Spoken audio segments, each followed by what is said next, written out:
ఈ వీడియో ఏంటంటే మనకి కంప్లైంట్ ఎలా చేయాలి ఏంటి అసలు కంప్లైంట్ ఎవరు పట్టించుకోవట్లేదు అని చెప్పి మీరు నాకు కాల్ చేస్తున్నారు కదా. దాని గురించి ఏంటంటే మనకు ఒక టికెట్ నెంబర్ అనేది జనరేట్ చేయాలి. ఈ టికెట్ నెంబర్ ఎలా జనరేట్ చేయాలి ఏంటి అనేది నేను వీడియోలో చెప్తాను. ఫస్ట్ ఆఫ్ ఆల్ గా మీరు గుర్తుంచుకోవాల్సింది ఏంటంటే మనకి ఏ ప్రాబ్లం వచ్చినా, టెక్నికల్ గా ఏ ప్రాబ్లం వచ్చినా, లాగిన్ ప్రాబ్లం వచ్చినా, ఫెరీ సర్వీస్ ప్రాబ్లం వచ్చినా, వాట్ ఎవర్ ఏ ప్రాబ్లం వచ్చినా సరే మనకు ఒక టెక్నికల్ టీం అనేది ఉంది. ఆ టెక్నికల్ టీం మీరు కాల్ చేస్తుంటే లిఫ్ట్ చేయరు, నేను కాదంటలేదు, ఇది ఉంది. కానీ మనకి ఏపీకి తెలంగాణకి కలిపి మనకి 400 సిఎస్పీలు ఉన్నాయి. సో మీరు కాల్ చేసిన టైంలో వాళ్ళు ఆల్రెడీ వేరే కాల్లో ఉంటారు కదా, లేదా బిజీ అనే వస్తుంది. ఇలా బిజీ వస్తుంది కాబట్టి మీరు టైం వేస్ట్ చేయకుండా టికెట్ నెంబర్ అనేది జనరేట్ చేయాలి. అంటే టికెట్ నెంబర్ అంటే మన ఎన్ఐసిటీ కంప్లైంట్ పెట్టాలి. ఈ కంప్లైంట్ పెట్టేది ఏంటంటే ఈ కంప్లైంట్ నెంబర్ ద్వారా సీరియల్ ప్రకారం అంటే మీరు టికెట్ నెంబర్ జనరేట్ చేస్తారు కదండి. ఈ టికెట్ నెంబర్ జనరేట్ ప్రకారం ఆటోమేటిక్ గా మీకు కాల్ అనేది వస్తుంది. ఈ కాల్ చేసినప్పుడు మీ ఇష్యూస్ అన్ని క్లియర్ చేయడం జరుగుతుంది. In case me ticket number generate చేసిన కాల్ రాకపోతే నాకు కానీ స్టేట్ హెడ్ కానీ మీరు ఇన్ఫార్మ్ చేస్తే మేము పర్సనల్ గా వాళ్ళకి ఇన్ఫార్మ్ చేస్తాం. వాళ్ళు మీకు కాల్ బ్యాక్ చేస్తారు. ఇది మోస్ట్ ఆఫ్ గా మీరు చాలా మంది నోట్ చేసుకోండి.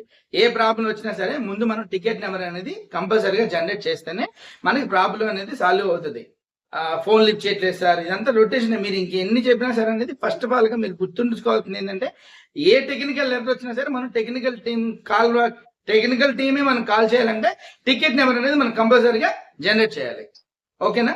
ఆ టికెట్ నెంబర్ ఎలా జనరేట్ చేయాలనేది చాలా మందికి కూడా తెలియట్లేదు. కొత్త వాళ్ళకి అండ్ ఓల్డ్ పర్సన్స్ కూడా చాలా మంది కూడా టికెట్ నెంబర్ ఏంటి సార్ అని అడుగుతున్నారు. ఇది గుర్తుంచుకొని ఈ టికెట్ నెంబర్ ఎలా జనరేట్ చేయాలనేది నేను వీడియో రూపంలో చూపిస్తాను అనమాట. ఒకసారి చూడండి. ఈ కంప్లైంట్ అనేది మనం మొబైల్లో కానీ ల్యాప్టాప్ కానీ సిస్టంలో కానీ ఎలానే చేయొచ్చు.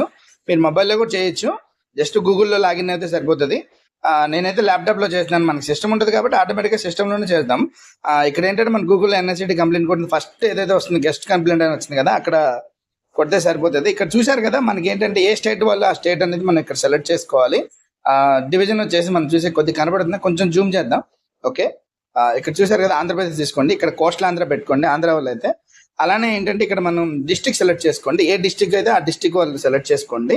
ఇక్కడ చూసారు కదా, నేమ్ ఎంటర్ చేయండి. అలానే మొబైల్ నెంబర్ ఎంటర్ చేయండి. మనకి ఎందుకంటే ఇక్కడ మొబైల్ నెంబర్ ఏంటంటే ఏ నెంబర్ అయితే మనం ఇస్తామో ఆ నెంబర్కి వాళ్ళు కాల్ బ్యాక్ చేస్తారు కాబట్టి ఇక్కడ మొబైల్ నెంబర్ ఎంటర్ చేయండి. అలానే బ్యాంకింగ్ సెలెక్ట్ చేయండి. మనకి ఏ బ్యాంక్ అయితే ఆ బ్యాంక్ సెలెక్ట్ చేయండి. మోస్ట్ ఆఫ్ గా ఎస్బీఐ కాబట్టి ఎస్బీఐ సెలెక్ట్ చేసుకోండి.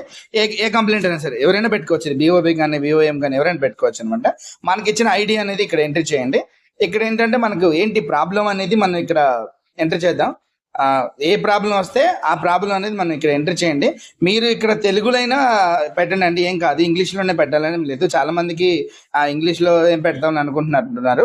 కానీ ఇక్కడ మీరు తెలుగులైనా సరే టైప్ చేయండి, పర్లేదు, మేము ఇక్కడ చూస్తాము. ఇక్కడ ఏంటంటే చూసారు కదా, ఇక్కడ లాస్ట్లో వచ్చేసి ఒకసారి చూడండి, మళ్ళీ చెప్తాను. స్టేట్ సెలెక్ట్ చేసుకోవాలి, కోస్టల్ ఆంధ్ర పెట్టుకొని, అలానే ఏ డిస్టిక్ అయితే ఆ డిస్టిక్ పెట్టుకోండి. నేమ్ ఎంటర్ చేయండి, మొబైల్ నెంబర్ ఎంటర్ చేయండి. ఇక్కడ మనకి ప్రాబ్లం ఎంటర్ చేసి సబ్మిట్ చేయండి. సబ్మిట్ చేసిన తర్వాత ఇక్కడ చూసారు కదా, మనకి ఒక టికెట్ నెంబర్ అనేది వచ్చింది, జనరేట్ అని చూసారు. ఇక్కడ కొంచెం జూమ్ చేస్తున్నాను చూడండి. టికెట్ నెంబర్ ఇది ఉంది కదా, ఇది పర్సనల్గా మీ గ్రూప్లో యాడ్ అయ్యారు కాబట్టి ఆ గ్రూప్లో అయినా పోస్ట్ చేయండి. లేదంటే మీ టెక్నికల్ టీం ఆటోమేటిక్ ఎవరెవరు కాల్ చేస్తారు కదా, వాళ్ళకి ఇండివిజువల్గానే పోస్ట్ చేయండి. ఫైనల్గా అర్థమైంది అనుకుంటాను. టికెట్ నెంబర్ జనరేట్ చేయాలనేది టికెట్ నెంబర్ జనరేట్ చేయండి, మీ ప్రాబ్లం అనేది సాల్వ్ చేసుకోండి. ఓకేనా? బాయ్.